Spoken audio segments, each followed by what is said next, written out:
ವಿರಾಮದ ಬಳಿಕ ಜಾತಕ ಫಲ ವಿಶೇಷ ಕಾರ್ಯಕ್ರಮಕ್ಕೆ ಸ್ವಾಗತ. ಶಾಸ್ತ್ರಿಗಳೇ, ಮೊದಲ 6 ರಾಶಿಗಳ ಫಲಾಫಲ ಹೇಗಿದೆ? ಯಾವ ಗ್ರಹಗಳ ಪ್ರಭಾವ ಯಾವ ರಾಶಿ ಮೇಲೆ ಯಾವ ರೀತಿ ಬೀರ್ತಾ ಇದೆ ತಿಳಿಸ್ಕೊಡೋದಾದ್ರೆ? 12 ರಾಶಿಗಳ ಫಲಾಫಲ ತಿಳಿಯುವ ಮುನ್ನ ಈ ಹೊತ್ತಿನ ಗ್ರಹಸ್ಥಿತಿಯನ್ನು ಗಮನಿಸ್ಕೊಳ್ಳೋದಾದರೆ, ವೃಷಭ ರಾಶಿಯಲ್ಲಿ ಗುರು ಇರತಕ್ಕಂಥದ್ದು, ಮಿಥುನ ರಾಶಿಯಲ್ಲಿ ಕುಜ, ಇನ್ನು ಬುಧ ಇರತಕ್ಕಂಥದ್ದು ಸಿಂಹರಾಶಿಯಲ್ಲಿ, ರವಿ, ಶುಕ್ರ ಹಾಗೂ ಕೇತುವಿನ ತ್ರಿಗ್ರಹ ಸ್ಥಿತಿಯನ್ನು ಕಾಣ್ತೀವಿ ಕನ್ಯಾ ರಾಶಿಯಲ್ಲಿ. ಈ ದಿವಸ ಮಾಂದಿ ಉದಯಾಗಿದೆ, ಅದು ಧನು ರಾಶಿಯಲ್ಲಿ. ಇನ್ನು ಶನಿ ಚಂದ್ರ ಒಟ್ಟಾಗಿದ್ದಾರೆ ಕುಂಭರಾಶಿಯಲ್ಲಿ, ಮೀನರಾಶಿಯಲ್ಲಿ ನಾವು ರಾಹುವನ್ನು ನೋಡ್ತಾ ಇದ್ದೀವಿ. ಹೀಗಿರುವಾಗ 12 ರಾಶಿಗಳ ಫಲಾಫಲ ಹೇಗಿರ್ತದೆ ಗಮನಿಸ್ಕೊಳ್ತಾ ಹೋಗೋಣ. ಮೊದಲಿಗೆ ಮೇಷರಾಶಿ. ಮೇಷರಾಶಿಯವರಿಗೆ ನೋಡಿ, ನಿಮ್ಮ ರಾಶಿಯಿಂದ ಲಾಭದಲ್ಲಿ ಶನಿ ಹಾಗೂ ಚಂದ್ರರಿದ್ದಾರೆ. ಚಂದ್ರನಿಗೂ ಪಕ್ಷದ ಬಲ ಇದೆ, ಶನೈಶ್ಚರನಿಗೂ ಬಲ ಇದೆ. ಹೀಗಾಗಿ ಕೆಲಸದಲ್ಲಿ ಅನುಕೂಲಗಳಾಗುತ್ತೆ. ಆದರೆ ಸಣ್ಣ ಪುಟ್ಟ ಮನಸ್ತಾಪಗಳು ಉಂಟಾಗುತ್ತೆ ಲಾಭದ ವಿಚಾರದಲ್ಲಿ, ಪ್ರಶಂಸೆ ವಿಚಾರದಲ್ಲಿ, ಅಥವಾ ನಿಮಗೆ ಐಡೆಂಟಿಟಿ ವಿಚಾರದಲ್ಲಿ ಈ ರೀತಿಯ ತೊಂದರೆಗಳು ಉಂಟಾಗುತ್ತೆ.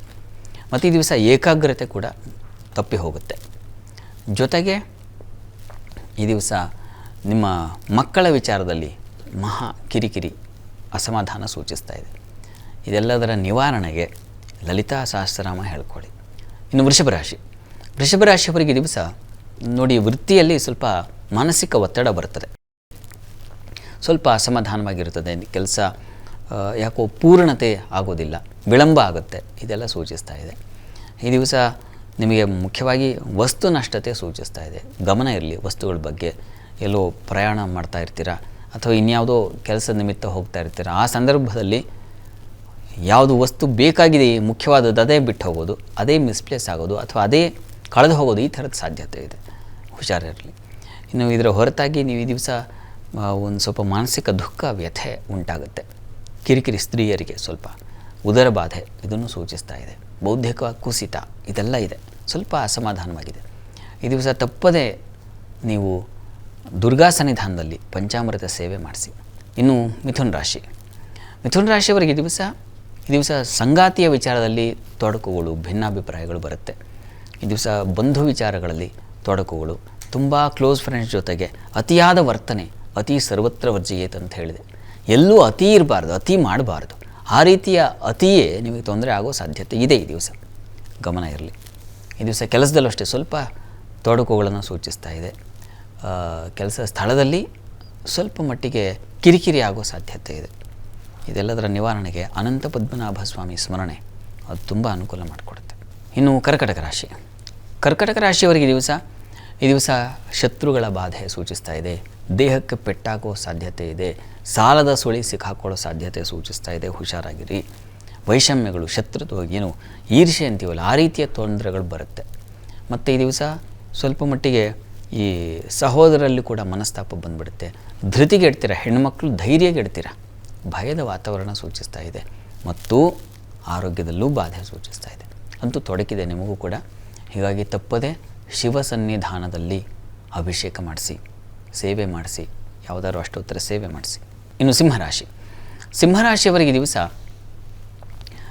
ನೋಡಿ, ನಿಮ್ಮ ರಾಶಿಯಿಂದ ಚಂದ್ರ ಹಾಗೂ ಶನಿಯರು ಸಪ್ತಮದಲ್ಲಿರೋದು, ಇದು ದಾಂಪತ್ಯದಲ್ಲಿ ಮನಸ್ತಾಪ ಬರುತ್ತೆ. ಮನಸ್ಸಿಗೆ ಕಿರಿಕಿರಿ, ಎಲ್ಲ ಚೆನ್ನಾಗಿರುತ್ತೆ, ಬೇರೆಯವ್ರ ವಿಚಾರಕ್ಕೆ ಜಗಳ ಮಾಡ್ಕೊಳ್ಳೋದು, ಆ ಥರದ್ದೊಂದು ಸಮಸ್ಯೆ ಸೂಚಿಸ್ತಾ ಇದೆ. ಮತ್ತು ಹೆಚ್ಚಿನ ವ್ಯಯ ಸೂಚಿಸ್ತಾ ಇದೆ. ಇನ್ನು ಮುಖ್ಯವಾಗಿ ಮಕ್ಕಳ ವಿಚಾರದಲ್ಲಿ ಕೂಡ ತೊಡಕುಗಳು, ಕಿರಿಕಿರಿ, ಈ ಥರದ್ದು ಒಂದು ವ್ಯಥೆ, ಸಂಕಟ ಇದೆ ಈ ದಿವಸ. ಮತ್ತು ಈ ದಿವಸ ಸಭೆಗಳಲ್ಲಿ, ಮೀಟಿಂಗ್ಗಳಲ್ಲಿ ಸ್ವಲ್ಪ ತಪ್ಪಿಬಿಡ್ತೀರ, ಹಾದಿ ತಪ್ಪಿಬಿಡ್ತೀರ, ಹುಷಾರು. ಗೊಂದಲತೆ ಉಂಟಾಗುತ್ತೆ. ಇದೆಲ್ಲದರ ನಿವಾರಣೆಗೆ ನೀವು ಕೂಡ ಶಿವಶಕ್ತಿಯರ ಆರಾಧನೆ ಮಾಡಬೇಕು. ಇನ್ನು ಕನ್ಯಾ ರಾಶಿ. ಕನ್ಯಾ ರಾಶಿಯವರಿಗೆ ದಿವಸ ನೋಡಿ, ನಿಮ್ಮ ರಾಶಿಯಿಂದ ಚತುರ್ಥದಲ್ಲಿ ಮಾಂದಿ ಇದ್ದರೆ ಪ್ರಯಾಣದಲ್ಲಿ ತೊಂದರೆಗಳಾಗುತ್ತೆ. ಈ ಕೃಷಿ ಪ್ರದೇಶದಲ್ಲಿರ್ತಕ್ಕಂಥವ್ರಿಗೆ ತೊಂದರೆಗಳು, ಈ ಕೆಟ್ಟ ಹುಳ, ವಿಷಜಂತುಗಳ ಭಯ ಸೂಚಿಸ್ತಾ ಇದೆ.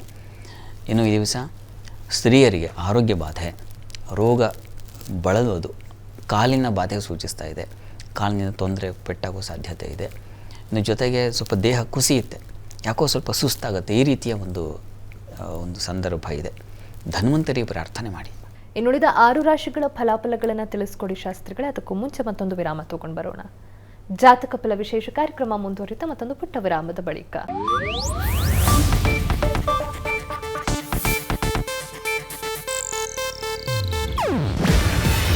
ಇದು ಏಷ್ಯಾನೆಟ್ ನ್ಯೂಸ್ ನೆಟ್ವರ್ಕ್ ಪ್ರಸ್ತುತಿ. ನೀವು ನೋಡ್ತಿದ್ದೀರಾ ಏಷ್ಯಾನೆಟ್ ಸುವರ್ಣ ನ್ಯೂಸ್.